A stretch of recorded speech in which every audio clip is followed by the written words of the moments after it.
ممتاز دانشور اور صحافی آصف محمود صاحب نے لکھا ہے کہ سینیٹر مشتاق احمد خان کے سوال پر حکومت کا جواب پڑا کہ سرکاری اداروں کے 1,99,000 ملازمین نے صرف اس ایک سال میں 8 ارب 19 کروڑ کی بجلی مفت استعمال کی ہے، تو مجھے محمد صالح عباد کی کتاب سلطنت عثمانیہ کا زوال یاد آ گئی۔ کتاب کے ابتدائیے میں اس زوال کے اسباب بیان کرتے ہوئے ایک جگہ پر وہ لکھتے ہیں کہ اس سلطنت کو اس کی افسر شاہی کا یاجوج ماجوج کھا گیا۔ صالح عباد کے مطابق زوال کی بہت ساری وجوہات میں سے ایک وجہ دربار شاہی اور اس سے جڑی اشرافیہ کے غیر معمولی اخراجات تھے۔ افسر شاہی کی تنخواہیں، معاوضے اور مراعات اتنی بڑھ چکی تھیں کہ ریاست ان کے بوجھ تلے دبتی چلی گئی۔ یہ افسر شاہی نااہل اور کرپٹ ہو چکی تھی۔ اس کی زیادہ توجہ منصوبوں اور اصلاحات کو عملی جامہ پہنانے کی بجائے اس میں سے اپنے معاشی امکانات پیدا کرنے پر صرف ہوتی تھی۔ صالح عباد لکھتے ہیں کہ یہ یاجوج ماجوج کا لشکر تھا، وسائل چاٹتا چلا گیا اور بحران سے دوچار ریاست کے لیے ممکن نہ رہا اس لشکر کا پیٹ بھر سکے۔ یعنی وہی ہوا جو ہمارے ہاں ہوتا رہا ہے۔ قرض کا پہاڑ کھڑا ہو گیا ہے، ہر قسم کی بالادست اشرافیہ مزے میں ہے، غیر معمولی تنخواہیں ہیں، پلاٹ ہیں، ہوش ربا مراعات ہیں، لیکن عوام کو ہر پہر پیاس بجھانے کے لیے اپنا کنواں خود کھودنا پڑتا ہے۔ اسے معلوم نہیں اربوں ڈالر کا یہ قرض کہاں سے آیا اور کہاں گیا۔ بے نیازی کا یہ عالم ہے کہ قرض ملتے ہی عوام کے لیے بجلی قریب 50 روپے فی یونٹ کر دی گئی، اور فکری افلاس کا یہ عالم ہے کہ ریڈیو کو چلانے کے لیے بجلی کے بل میں 15 روپے کا ٹیکس ڈال دیا گیا، لیکن افسر شاہی کی مراعات کم کرنے کا کوئی سوچ ہی نہیں رہا۔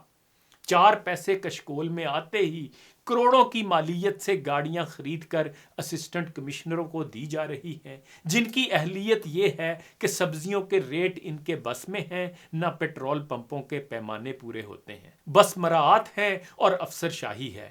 کبھی کبھی تو باقاعدہ خوف آتا ہے کہ کیا ہم بھی اپنے ساتھ وہی کر رہے ہیں جو سلطنت عثمانیہ کے ساتھ ہوا۔ قرض لے لے کر اور بے رحمی سے کھا کھا کر ایک وقت آیا کہ سلطنت عثمانیہ کا دیوالیہ نکل گیا۔ قرض کا پہاڑ کھڑا تھا، لیکن اس قرض سے سلطنت میں ایسا کچھ بھی تیار نہیں کیا گیا تھا جس سے اتنا زر مبادلہ حاصل ہو پاتا کہ قرض کی ادائیگی ہی ہوتی رہتی۔ چنانچہ 1875 میں فرمان رمضان جاری کیا گیا اور دنیا کو بتا دیا گیا کہ سلطنت عثمانیہ کے پاس آپ کا قرض ادا کرنے کا کوئی راستہ باقی نہیں رہا، وہ دیوالیہ ہو گئی ہے۔ سلطنت کا جغرافیائی سقوط تو بعد میں جا کر ہوا، لیکن اس کی معاشی خود مختاری کا خاتمہ اس فرمان رمضان کے ساتھ ہی ہو گیا تھا۔ جب نوبت یہاں تک آن پہنچی تو جنہوں نے قرض دے رکھے تھے وہ اکٹھے ہو گئے کہ اب سلطنت عثمانیہ کی معاشی پالیسیاں ہم ترتیب دیں گے، اب اہم فیصلے ہم کریں گے۔ طے پایا کہ اب ٹیکس کب، کہاں اور کتنا لگنا ہے، اس کا فیصلہ سلطنت عثمانیہ کے بادشاہ سلامت نہیں کریں گے، بلکہ اس کا فیصلہ وہ کریں گے جنہوں نے سلطنت عثمانیہ کو قرض دے رکھا ہے۔ چنانچہ چند ہی سال بعد 1881 میں مجبوری کے عالم میں سلطنت عثمانیہ نے معاشی سرنڈر کی دستاویز پر دستخط کیے اور فرمان محرم جاری کر دیا گیا۔ فرمان محرم گویا اس بات کا اعلان تھا کہ اب سلطنت عثمانیہ کے اسٹیٹ بینک پر سلطنت کا کوئی کنٹرول نہیں رہا۔ اب مالیاتی بندوبست کو عالمی مالیاتی قوتیں براہ راست دیکھیں گی، انہی کا عملہ آئے گا، وہی پالیسیاں بنائیں گے، وہی ٹیکس کا تعین کریں گے، وہی ٹیکس وصول کریں گے۔ اور آپ غور کریں کہ آج پاکستان کا اسٹیٹ بینک بھی خود مختار ہو چکا ہے۔ ہماری پالیسیاں ہم نہیں بنا رہے۔ ہمارا وزیر اعظم کہتا ہے پیٹرول بجلی اس لیے مہنگے کرنے پڑے کہ IMF نے کہا تھا، یعنی کب، کہاں، کتنا ٹیکس لگنا ہے اس کا فیصلہ IMF کر رہا ہے۔ سلطنت عثمانیہ کی وزارت خزانہ اور سارا مالیاتی ڈھانچہ بے بس ہو گیا۔ یورپی اہلکاروں نے ریاست کے اندر ریاست بنا لی، بندرگاہوں سے لے کر بازاروں تک ہر طرف انہی کی پالیسیاں چل رہی تھیں۔ ایک متوازی معاشی بیوروکریسی کھڑی کر دی گئی۔ کوئی ترقیاتی کام بھی ہوتا تو انہی کی اجازت اور تعاون سے ہوتا۔ انہوں نے ٹیکس کا انبار لگا کر رہی سہی مقامی معیشت کا بھی کباڑہ کر دیا۔ سلطنت عثمانیہ کے ساتھ جو کچھ ہوا وہی یہاں بر صغیر میں مغلوں کے ساتھ ہو چکا تھا۔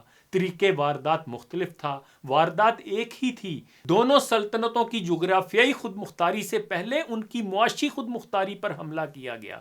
جب معاشی خود مختاری نہ رہی تو پھر جغرافیائی خود مختاری بھی نہ رہی۔ مغلیہ سلطنت کا بھی خاتمہ ہوا اور سلطنت عثمانیہ بھی ختم ہو گئی۔ سلطنت عثمانیہ کے زوال کے جو اسباب اہل یورپ نے بیان کیے ہیں بڑے دلچسپ ہیں۔ چند نکات کا خلاصہ بیان کیا جائے تو کچھ یوں ہوگا۔ اول، غیر معمولی قرض لیا گیا اور پیداواری شعبوں میں لگانے کی بجائے اشرافیہ کی تعیش میں صرف ہو گیا، چنانچہ قرض کا پہاڑ کھڑا ہوتا گیا اور اس کی واپسی ممکن نہ رہی۔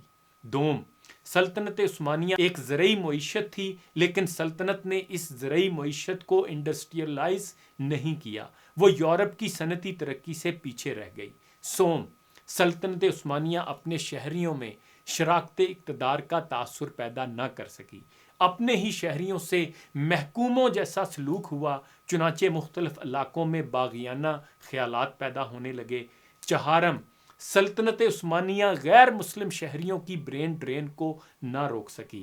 پنجم، اس نے اپنے شہریوں پر توجہ کم کر دی، چنانچہ 20ویں صدی کے آغاز میں اس کے صرف 10% شہری ایسے تھے جو لکھ پڑھ سکتے تھے۔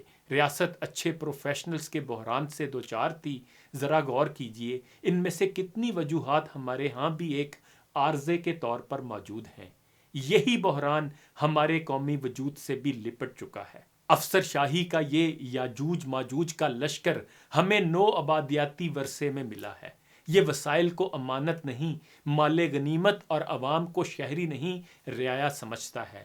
ذرا تصور کیجئے، ایک معاشی بحران سے دوچار ملک ہے اور سرکاری اداروں کے 1,99,000 ملازمین صرف اس ایک سال میں 8 ارب 19 کروڑ کی بجلی مفت استعمال کرتے ہیں۔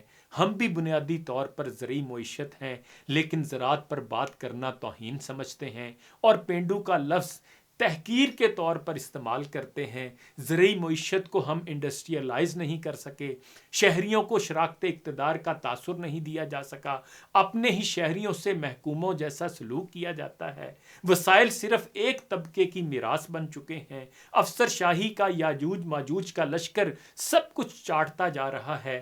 تاریخ کا یہ سفر چیخ چیخ کر کہتا ہے کہ مجھ سے سبق حاصل کرو، مگر تاریخ کا سبق یہ بھی ہے کہ کوئی اس سے سبق حاصل نہیں کرتا۔